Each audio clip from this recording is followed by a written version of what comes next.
Alright guys, this afternoon, I would like to present my merienda. So, that we call this takoyaki.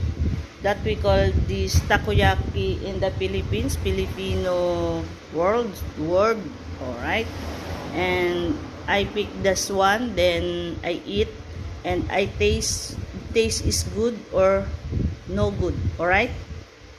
Let's eat guys.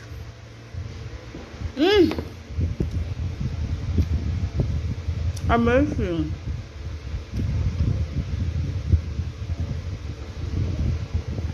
Very, very delicious. Alright. Ma, then ama this one, and I give. Sorry. Alright. This